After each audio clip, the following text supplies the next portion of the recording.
Everyone, welcome back to AK अडू vibes. आज हम बात करने वाले हैं सेंस ऑर्गन्स के बारे में, जो कि ह्यूमन अनाटमी एंड फिजियोलॉजी का ही एक पार्ट है। इस वीडियो के अंदर हम बात करेंगे आई और उसके पार्ट्स के बारे में। फर्स्ट ऑफ ऑल हम देख लेते हैं सेंस ऑर्गन्स के बारे में। Sense organs as mentioned enables us to be aware of the conditions of our external as well as internal environment. Sense organ की हेल्प से हम क्या हो पाते हैं, we become aware of the condition, हमारे सराउंडिंग या एनवायरनमेंट के कंडीशंस के लिए हम अवेयर हो पाते हैं। अगर मेजर सेंस ऑर्गन्स की बात करें हमारी बॉडी के अंदर, तो देयर आर 5 सेंस ऑर्गन्स, जो कि हैं eyes, ears, tongue, nose and skin. ये जो सेंस ऑर्गन्स हैं ये सेंसिटिव होते हैं, पर्टिकुलरली जो आइज़ होंगी वो लाइट के लिए सेंसिटिव होंगी, एयर जो होगा वो साउंड के लिए सेंसिटिव होगा, टंग या स्किन टंग जो होगा वो टेस्ट के लिए होगा, नोज़ जो होगा स्मेल के लिए, और स्किन जो होगा वो टच के लिए सेंसिटिव होगा। In addition there are also the senses of balance. इसके साथ बैलेंस के लिए भी एक सेंसेस होते हैं, बॉडी मूवमेंट्स के लिए सेंसेस होते हैं, हंगर, थर्स्ट एंड पेन के लिए भी सेंसेस हमारी बॉडी में प्रेजेंट होते हैं। बट जो एक्चुअल सेंसेशन है हमारी बॉडी किसके थ्रू परसीव कर पाती है, सिर्फ सेंस ऑर्गन्स के ही द्वारा जो सेंसेशंस है हमारी बॉडी जो है परसीव कर पाती है। और इन सेंसरी सेल्स को कहा जाता है receptors. They are called receptors. अब इन रिसेप्टर्स को फर्दर हमने 5 पार्ट्स में कैटेगराइज किया है, जैसे कि आप देख सकते हो।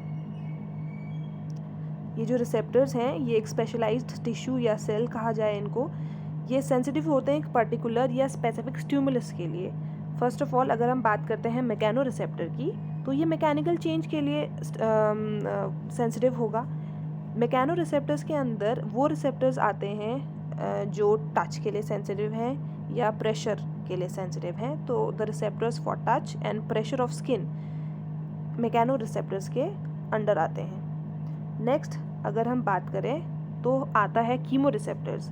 कीमो रिसेप्टर्स के अंदर वो रिसेप्टर्स आते हैं जो हैं टेस्ट के और स्मेल के, और ये सेंसिटिव होते हैं केमिकल इन्फ्लुएंस के लिए। तीसरी तरीके का रिसेप्टर जो है वो है फोटो रिसेप्टर। इसके अंदर आता है rods and cone of retina of eye due to light, और ये किसके लिए सेंसिटिव होते हैं, फोटो यानी कि लाइट के लिए सेंसिटिव है। वहीं फोर्थ थर्मो रिसेप्टर्स की अगर हम बात करते हैं तो they are cold and heat receptors in skin, और ये सेंसिटिव होते हैं for temperature. Fifth and the last receptor जो है वो है फोनो रिसेप्टर्स, एंड इसके अंदर रिसेप्टर्स आते हैं फॉर साउंड एंड हियरिंग।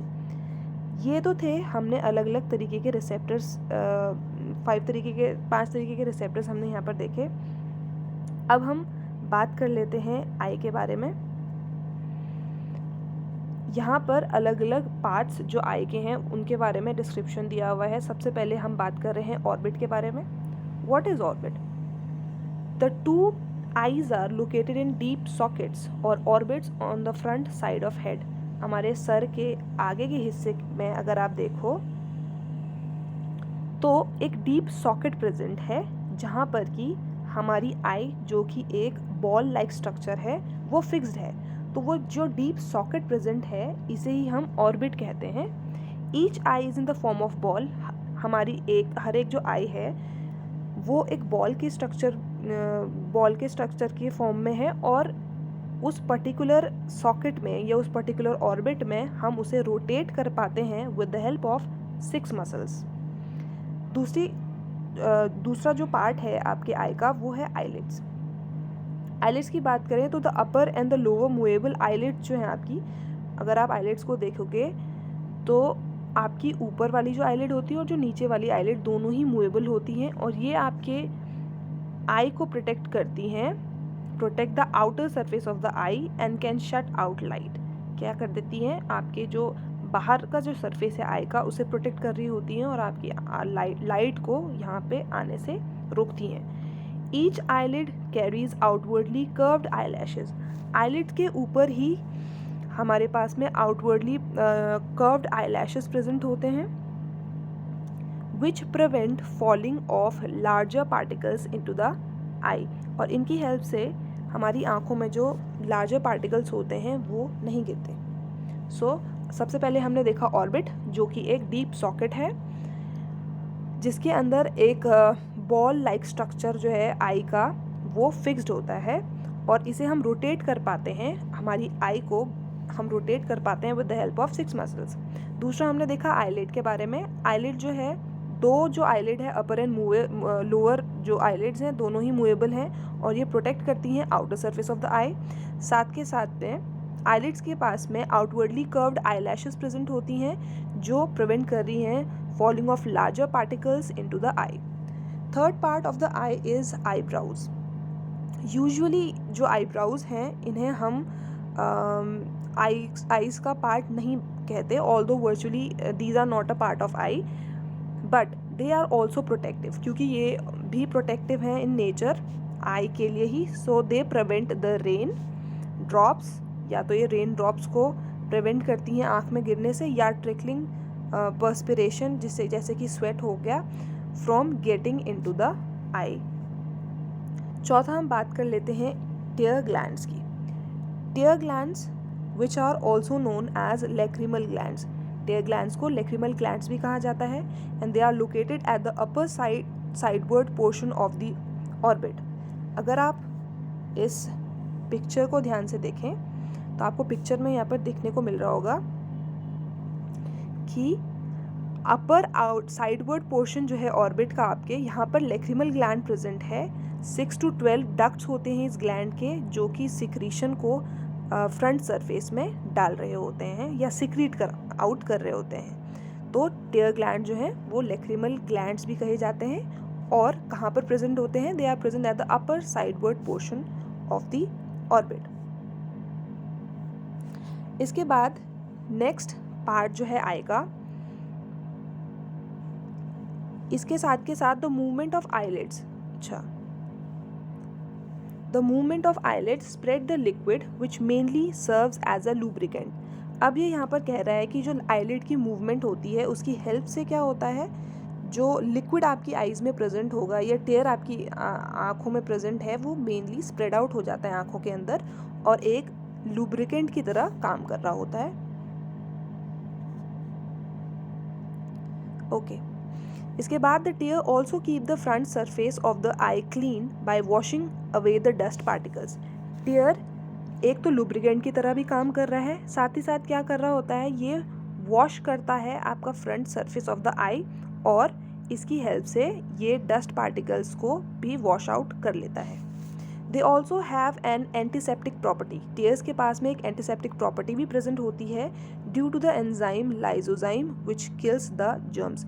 जैसे कि हमें पता है कि टीयर्स में एक एंजाइम लाइजोजाइम नाम का एक एंजाइम प्रेजेंट होता है जो कि जर्म्स को किल करने में हेल्प करता है। दैट्स वाई हम ये कहते हैं कि टीयर्स के पास में एंटीसेप्टिक प्रॉपर्टी भी प्रेजेंट होती है।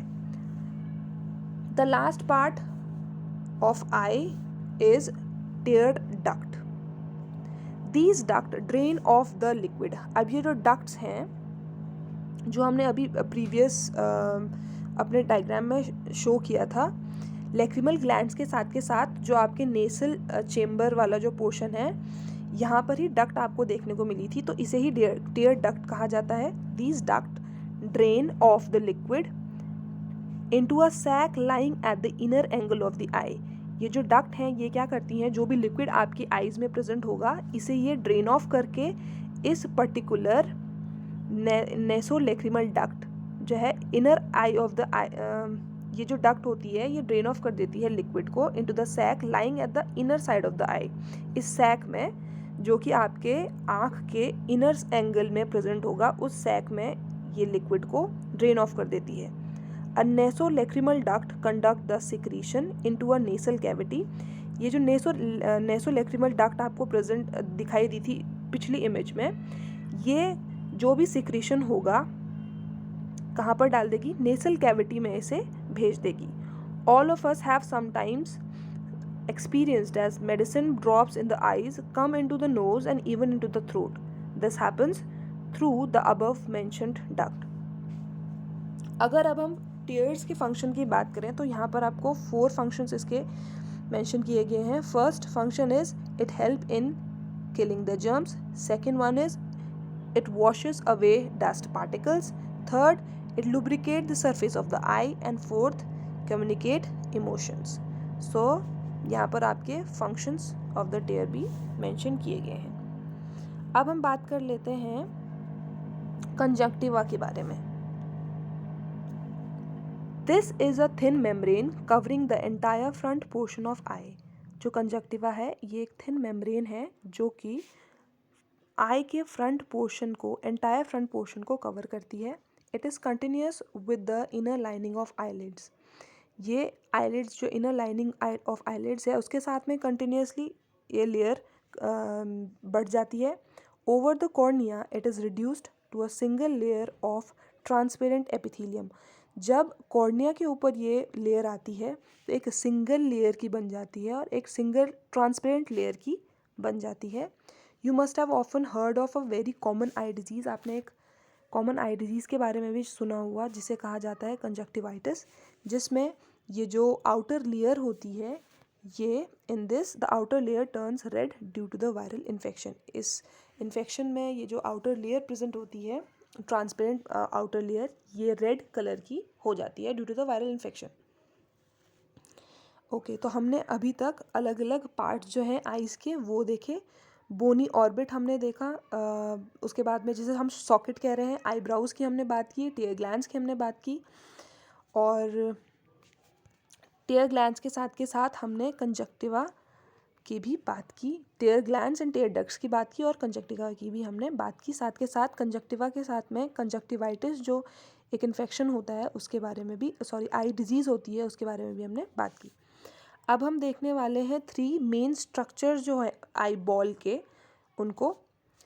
अगर हम आई बॉल के स्ट्रक्चर की बात करें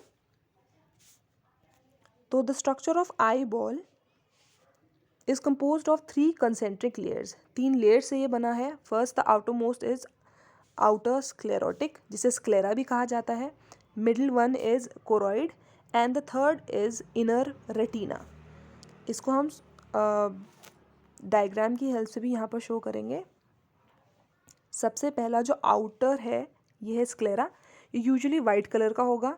then the second layer is choroid. ये रेड कलर की होगी क्योंकि इसमें ब्लड वेसल्स बहुत ज़्यादा प्रेजेंट होती है. और द इनर लेयर जो होती है वो होती है आपकी रेटिना. ओके, अब हम आ जाते हैं वापस स्क्लेरोटिक लेयर के ऊपर. जो स्क्लेरोटिक लेयर है जिसे आप स्क्लेरा भी कहते हो, is made up of tough fibrous tissue. अब ये टफ फाइब्रस टिश्यू क्यों है? क्योंकि ये आउटर लेयर है इसलिए टफ है. Tough outer fibrous tissue which is white in colour. जैसे कि मैंने अभी अभी आपको बताया ये वाइट कलर का होगा.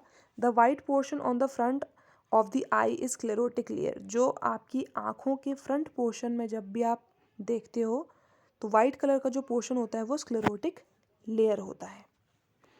उसके बाद itself visible through conjunctiva, it bulges out.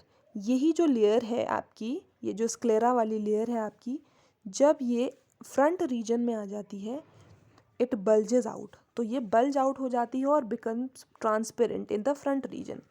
जब ये पीछे की पोर्शन में रहेगी तो ये वाइट कलर की होगी, बट जब ये फ्रंट पोर्शन में एक्सटेंड हो जाती है तो बल्ज आउट हो जाती है और ट्रांसपेरेंट हो जाती है. Where it covers the coloured part of the eye. और फ्रंट पोर्शन में आते ही ये कलर्ड पार्ट जो है आपका उसे कवर कर देती है और इसे कहा जाता है कॉर्निया. क्या कहा जाता है? Cornea. Sometimes the cornea of some patients turn opaque. कई बार कॉर्निया जो होती है कई पेशेंट्स की वो वाइट हो जाती है. And non functional in cases में डिफेक्टिव कॉर्निया को रिप्लेस किया जाता है by healthy cornea from a donated eye. तो कई बार एक क्वेश्चन जो है वो कॉम्पिटिटिव एग्जाम्स में भी पूछा जाता है कि अगर आप आई को डोनेट कर रहे हो तो कौन सा पार्ट जो है आपका डिफेक्टिव अगर एक आई है उसमें रिप्लेस किया जाएगा. तो जो आपका कॉर्निया होता है उसे रिप्लेस किया जाता है.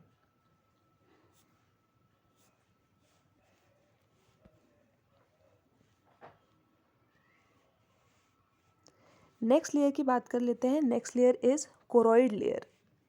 Second layer is choroid layer. Choroid layer जो है is richly supplied with blood, क्योंकि ये ब्लड से सप्लाई, ब्लड वेसल से बहुत ज़्यादा सप्लाई है यहाँ पर, इसीलिए इसका जो कलर होगा आप देखोगे ये रेड कलर का होगा. ठीक है.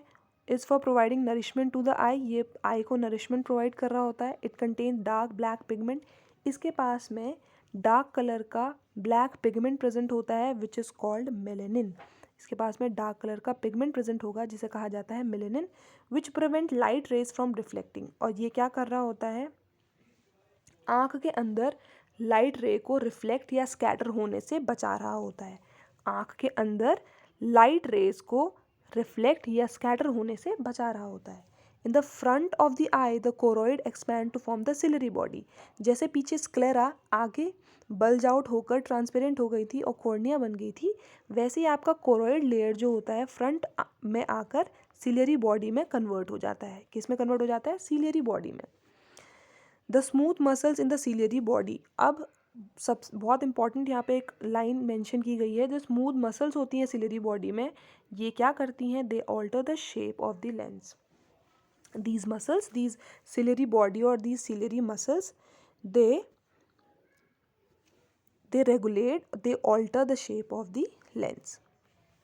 Okay, next we come to iris. Iris is also an extension of choroid. Iris भी choroid का ही एक extension है, partially covering the lens and leaving the circular opening in the center. अब जो आगे का पोर्शन है आपका, फ्रंट पोर्शन जो है, उसमें आइरिस पूरे ही लेंस को कवर कर देती है, एक्सेप्ट आपका सेंटर पार्ट जो कि है प्यूपिल. प्यूपिल को छोड़ के आइरिस पूरे ही लेंस को कवर करती है. द ब्लू, अगर आपने कई बार देखा होगा, हम लोगों की आइज़ का कलर डिफरेंट होता है, किसी का ब्राउन, किसी का ब्लैक, किसी का ब्लू, तो it is because of the iris. जैसे आइरिस का कलर होगा वैसे ही हमारी आंखों का कलर दिखाई देता है. The iris contains radial muscles as well as circular muscles. तो आइरिस के पास में दो तरीके के मसल्स प्रेजेंट होते हैं, एक तो आपका रेडियल मसल होगा, एक सर्कुलर मसल होगा. रेडियल मसल जो है वाइडन करने में हेल्प कर रही होती है, जबकि सर्कुलर मसल जो है वो कंस्ट्रिक्ट करने में हेल्प कर रही होती है प्यूपिल को. This adjustment of the size of the pupil regulates the amount of light entering the eye. ये जो प्यूपिल का एडजस्टमेंट हो रहा है with the help of radial muscles and circular muscles, इनकी हेल्प से वो जो अमाउंट ऑफ आई है, जो अमाउंट ऑफ लाइट है जो आई में एंटर कर रही है, उस अमाउंट ऑफ लाइट को रेगुलेट कर पाते हैं. ओके, अब हम बात कर लेते हैं next very important layer, the inner most layer, that is retina. Retina और the inner most layer, retina or the innermost layer is sensitive to light. It contains two types of cells, जिसे कि rod कहा जाता है और cons कहा जाता है. तो रेटिना के पास में दो तरीके के सेल्स प्रेजेंट होते हैं. सेंस सेल्स इन्हें कहा जाता है, जो कि है रॉड्स एंड कोन्स. अब इन दोनों के बीच में थोड़ा सा डिफरेंस भी हम देख लेंगे, इनके बारे में थोड़ा सा डिस्क्रिप्शन देख लेंगे. जो रॉड सेल्स होती हैं, these rod cells are sensitive to dim light, but these rod cells are sensitive to dim light but do not respond to color. They contain the pigment rhodopsin and visual purple. तो rod cells होती हैं sensitive to dim light और colour को respond नहीं करती. उसके बाद में इनके पास में अगर पिगमेंट की बात करें तो इनके पास में पिगमेंट प्रेजेंट होता है रोडोप्सिन. वहीं अगर हम कोन्स की बात करें तो they are sensitive to bright light. अगर हम कोन्स की बात करें तो they are sensitive to bright light and are responsible for coloured vision, और ये कलर्ड विजन के लिए रिस्पॉन्सिबल होते हैं. उनके पास में पिगमेंट होता है आइडोप्सिन. रॉड सेल्स के पास में पिगमेंट होता है रोडोप्सिन एंड कोन्स के पास में पिगमेंट होता है iodopsin. The cone cells are mostly confined to the yellow spot. और जो कोन सेल्स हमारी आँखों के अंदर हैं, ये पर्टिकुलरली जो येलो स्पॉट होता है हमारी आई के अंदर, उस जगह पे कन्फाइंड होती हैं. जबकि अगर मैं रॉड सेल्स की बात करूं तो ये डिस्ट्रीब्यूटेड होती है through out the retina. Retina में पूरी जगह ये स्कैटर्ड या डिस्ट्रीब्यूटेड आप बोल सकते हो, जबकि कोन सेल्स जो होती हैं पर्टिकुलरली येलो स्पॉट पर ही कन्फाइंड होती हैं. आई होप इस वीडियो की हेल्प से आपको आई और आई के पार्ट के बारे में हेल्प मिली होगी. ऐसे ही वीडियोस को देखने के लिए बने रहिए AK EduVibes के साथ. Thanks for watching.